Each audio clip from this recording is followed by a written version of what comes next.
So I've got the belt pulley assembly off the 720 right now, and here is why.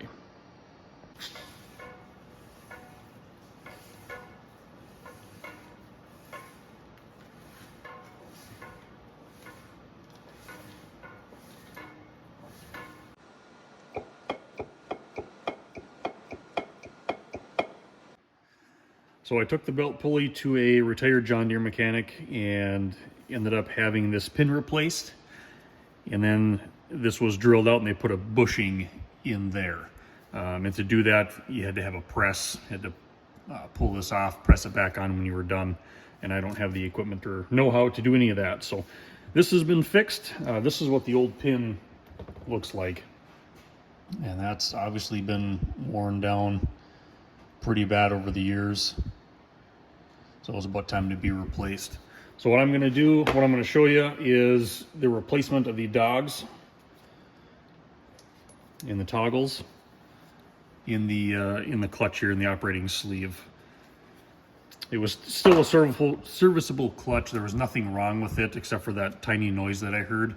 But I just want to go through and replace all these parts since I have it disassembled. And you can look on these toggles here, you can see just a little bit of a flat spot on each end. Definitely not a problem yet, but since I've got it apart, I'm going to replace it. I'm also going to replace the operating bolts. These are more than likely the originals. So we're just going to get those replaced. So I will show you how to do that. Okay, first thing I'm going to do, I'm going to get the toggles in. And these are the new ones from Steiner. They came with a little surface rust out of the box. So I sprayed them down a little bit, got some of that off.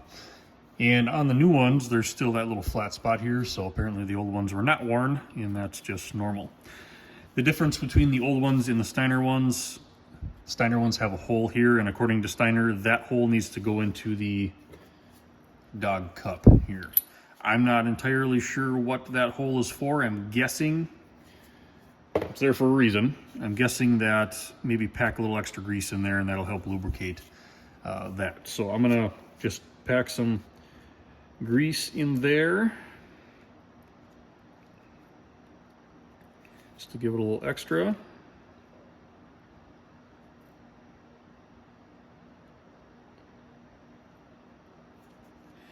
And then how this is going to work is the best way to get these in is to just lift up on the operating sleeve and try to slide it in, and you'll feel the indentation. And then just let it rest in there. And then we'll move on to the dog and the pin. And also with that dog cup, you want to make sure that you get plenty of grease in there as well, because this is the only time it's going to get lubricated unless you decide to take it apart again. So make sure you get a good amount of grease in there for lubrication purposes.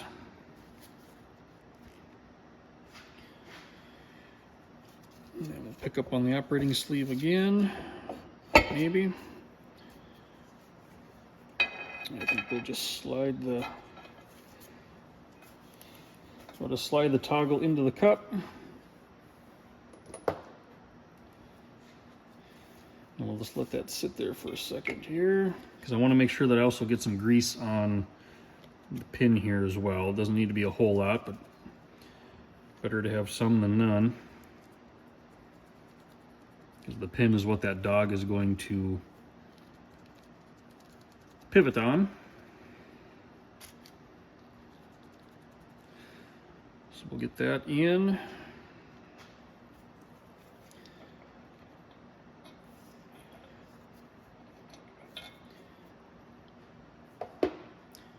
And I wish I knew what I was doing, but we'll try to get that toggle back in the cup here.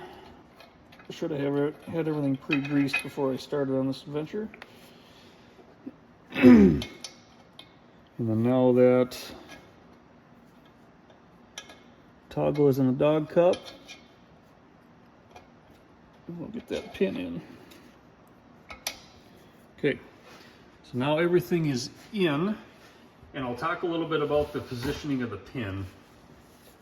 So again, this came from a retired John Deere mechanic who has forgotten more about these tractors than I will ever know. So when he talks, I listen. The reason that the pin went in this way is the head of the pin is over here, and then you have a cotter pin that's going to hold it in over here. So the way he explained it is when you engage the clutch, it starts out nice and slow and starts to rotate with the rotation of the engine, which is going to be this way. But when you disengage the clutch and you use the brake pulley to stop it, all that centrifugal force going forward, and you stop it abruptly, all of that force is going to be put on the head of the pin. So you want the force on the head of the pin and not the cotter pin, because the cotter pin can bend and break. This is more resilient than that. So hopefully that makes sense. It made sense when he explained it. I hope I explained it correctly, but I want to make sure that all the pins are facing in the same direction with the rotation of the engine. So the last thing I did for this one was just put the cotter pin in. Just put that in, bend it across so that doesn't slide out at all. And here's how this operates, is if you can see down in there,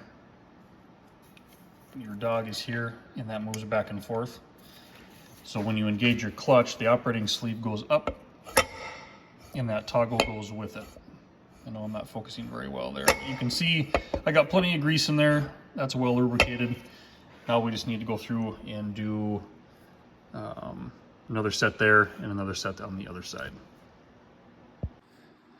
Now that I've got all of the dogs and toggles and pins in with all of the heads facing in the rotation of the direction of the engine, next thing we need to do is grease the inside of the toggle that goes into the operating sleeve. Obviously we grease the dog cups in that end of the toggle. So this greaser right here, I'm going to start pumping grease into that, and this is the closest one to it. So what's going to happen is as I pump grease in, this dog and toggle are going to start to move out because of the force of the grease. So I need to hold that down and ensure that grease goes to each and every toggle. So we'll start doing that.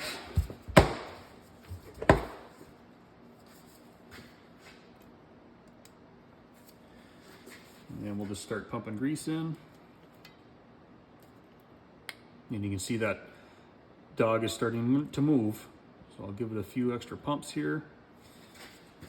And I'm going to force that down. And try to do this one-handed here until the other ones start to move.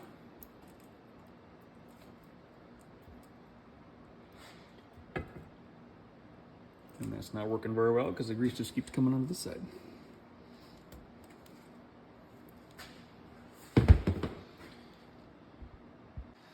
All right, so I just have to apply a little bit more force here.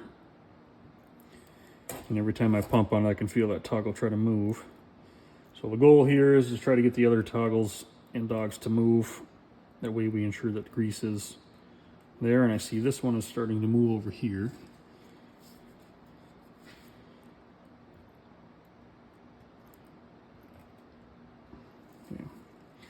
So now what I need to do is I can hold this one down. That one's starting to pop up already. So I'm going to have to find something to wedge in here to ensure that I'm getting grease to the other side. Now, by no means is this going to be the prettiest way to do this, but I don't have any help. So this is how it's going to be. I'm going to take this piece of wood, put it here, rest my forearm on it, try to push down on it, and then I'll push down on this dog here as I'm trying to pump with one hand, and I'm going to try to get enough grease on this other side. So we'll see how this goes.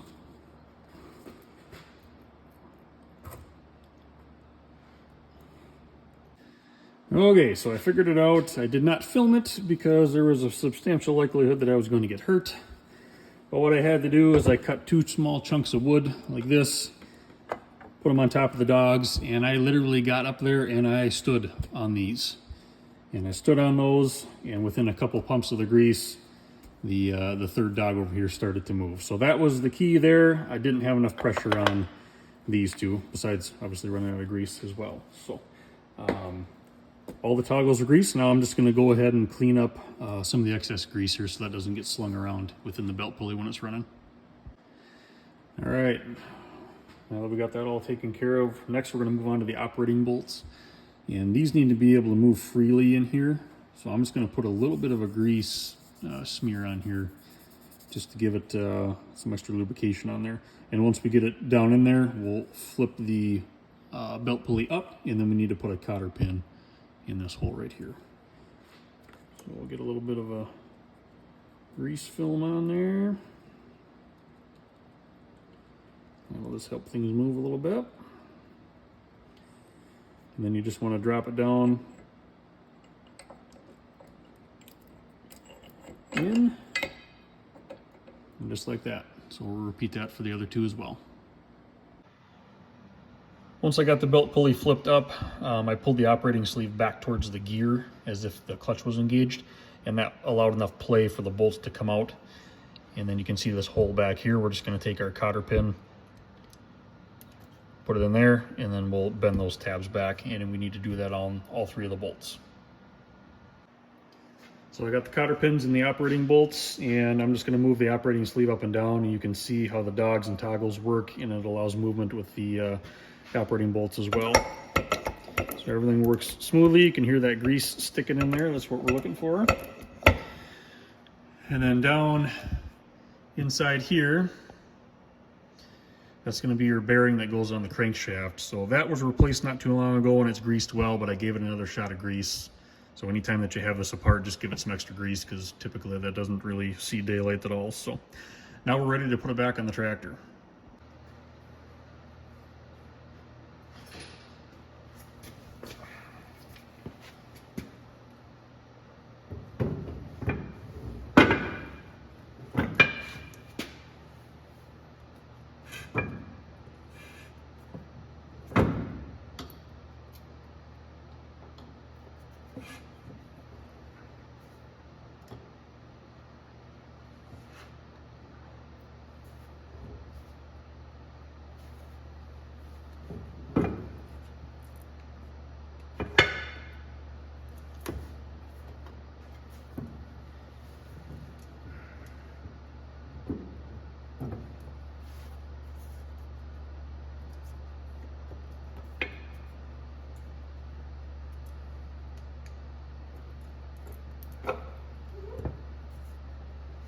And the key is make sure that the clutch fork is lined up. That was a goat rodeo if I knew what I was doing.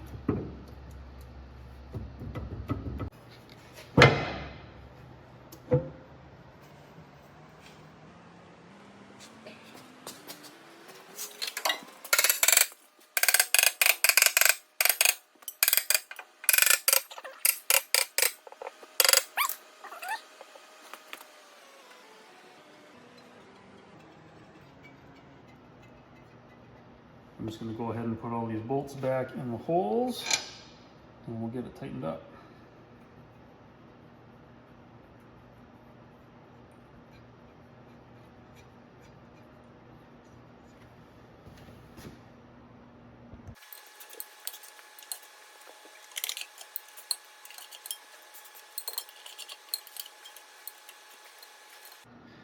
So now we've got the belt pulley back on. I cleaned off the crankshaft a little bit. We'll give it the roll test. And you can tell that noise that was there before is non-existent. So now I'm just going to link all the clutch linkages back up, and then I'll do another video on how to assemble and disassemble the clutch.